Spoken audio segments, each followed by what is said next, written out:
Halo teman-teman, Assalamualaikum warahmatullahi wabarakatuh. Salam sejahtera bagi kita semua.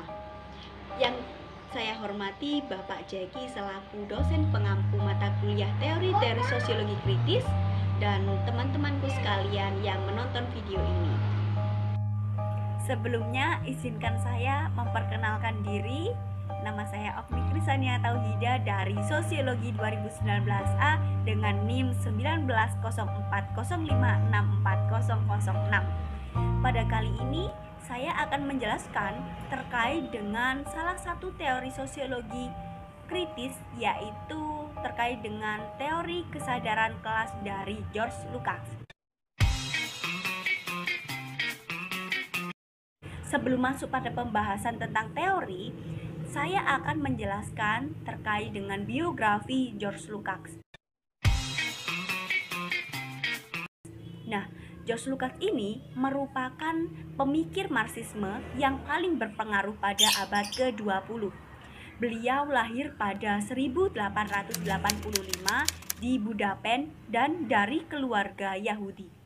Pada 1903, beliau masuk pada universitas dan pada 1904 beliau aktif di dunia panggung dengan mementaskan drama-drama seperti Gorky, Ibsen, dan Steinbeck.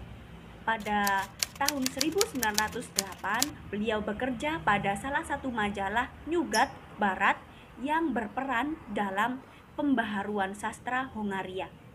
Nah, Lukács ini memiliki eksistensi sebagai filosof sastra.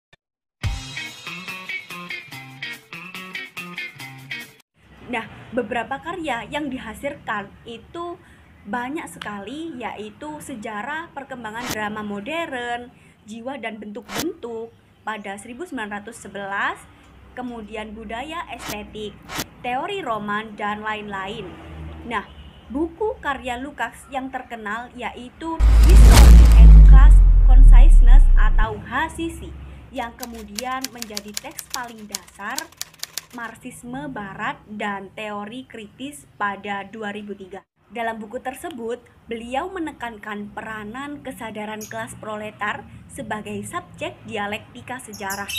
Penekanan atas proses-proses kesadaran pada manusia dalam masyarakat dan sejarah ini telah memberi kemungkinan pada Lukács dan para pemikir kritis lainnya untuk mengarahkan diri pada fenomena suprastruktur di kalangan Marxisme ortodoks.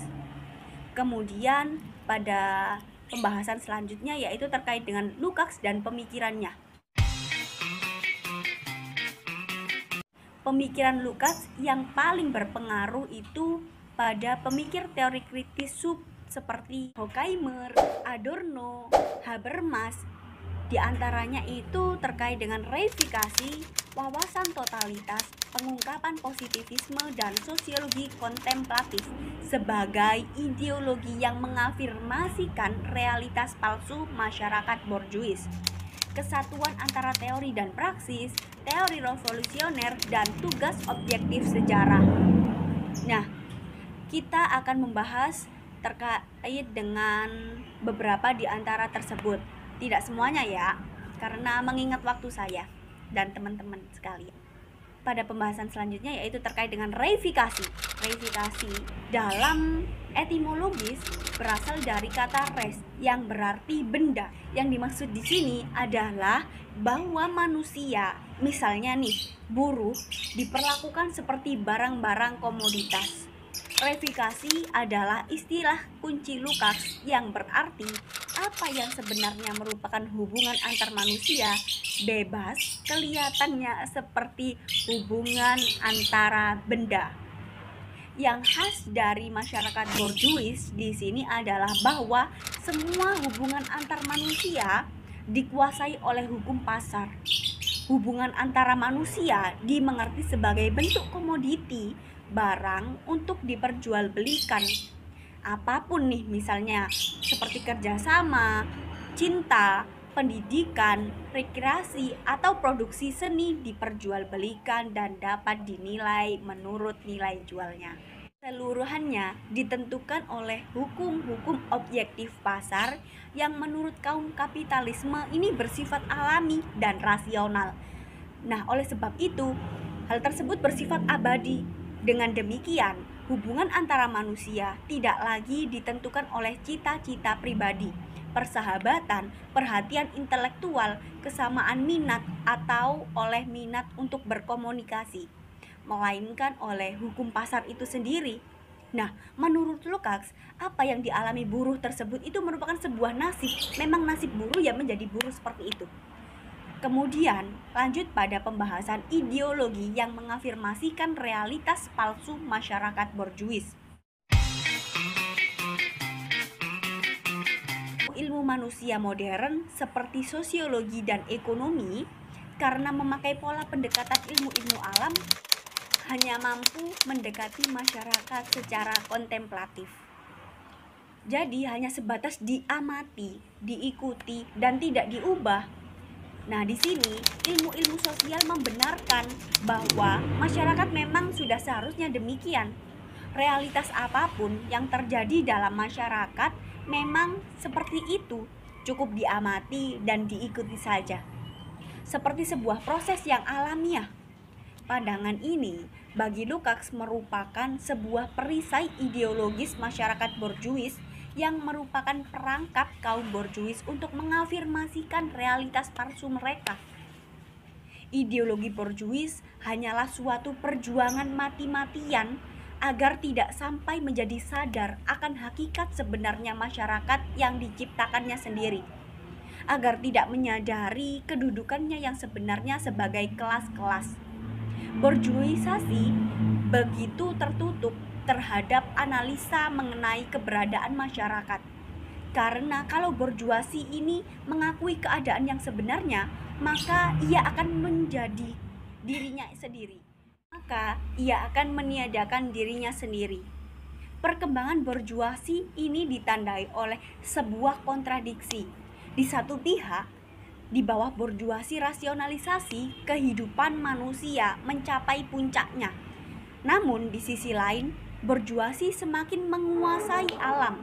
Ia mampu memproduksi apa saja yang dikehendakinya. Borjuasi menciptakan alam kedua yang kembali menguasainya, yaitu apa? Hubungan-hubungan sosial yang semakin tereifikasi. Semakin borjuasi membebaskan diri dari kekuasaan alam, semakin ia akan terbelenggu oleh hukum rasionalisasi ekonomi yang diciptakannya sendiri. Segala proses antara manusia hanya akan berjalan bila tunduk pada hukum alam abadi. Perekonomian itu, yaitu hukum pasar. Nah, Lukács menyebut sebagai pendekatan kontemplatif. Mengapa? Karena hukum pasar dapat dipelajari untuk dimanfaatkan, tapi tidak dapat diubah. Dalam kondisi sistem kapitalisme seperti ini, borjuis merasa berada di pihak yang diuntungkan. Oleh sebab itu, mereka merasa berkepentingan untuk mempertahankan sistem tersebut. Borjuasi secara sistematik buta terhadap irasional sistem kapitalisme. Jika borjuasi menyadari irasionalisme ini, maka ia akan kehilangan kedudukannya sebagai kelas yang berkuasa. Lukács berpendapat bahwasannya kapitalisme terus-menerus memanipulasi kesadaran kelas sebagai ideologi. Nah, apa sih ideologi itu? Ideologi merupakan pengalaman sehari-hari yang diproduksi dan direproduksi dalam berbagai wacana, seperti budaya pop dan ilmu sosial yang mengisi manusia dengan perasaan, kemampuan, dan keniscayaan masyarakat. Dalam hal ini, teori kritis mencoba mengungkapkan berbagai ilusi yang ada dalam kehidupan sosial masyarakat, termasuk dalam kehidupan budaya dan politik dengan cara mengangkat kesadaran masyarakat. Kemudian pada pembahasan selanjutnya terkait dengan kesatuan antara teori dan praksis dalam Hasisi dalam bukunya George Lukács. Nah, di sini beliau menegaskan bahwa Marxis adalah segala usaha politik untuk mewujudkan maupun mengubah kehidupan masyarakat secara nyata. Sebuah teori menjadi praksis revolusioner bila mengangkat apa yang menjadi kecenderungan objektif kelas sosial yang paling maju, dengan kemudian merasuk kembali ke dalam kelas tersebut. Marxis adalah segala usaha politik untuk mewujudkan maupun mengubah kehidupan masyarakat secara nyata. Sebuah teori menjadi praksis revolusioner bila mengangkat apa yang menjadi kecenderungan objektif kelas sosial yang paling maju, dengan kemudian merasuk kembali ke dalam kelas tersebut. Teori akan memfokuskan perjuangannya dan dengan demikian akan menjadi faktor kunci dalam pembentukan kesadaran revolusioner kelas tersebut.